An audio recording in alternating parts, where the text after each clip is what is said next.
clean cooking surface is important for food hygiene and improves barbecue user satisfaction. Please follow the instructions in this video to clean your Christie Cooktop. Please wear personal protective equipment such as gloves and safety glasses.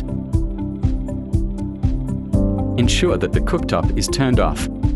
Heat is not necessary when using the Christie barbecue cleaner or other enzyme-based solutions. Remove waste and stubborn residue with a spatula or similar instrument. Apply the Christie barbecue cleaner or another enzyme-based product to all cooktop surfaces. Leave to soak for 5 minutes.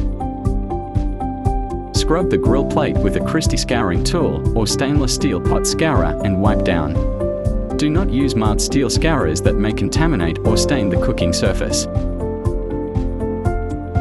Rinse and dry with a clean cloth or towel.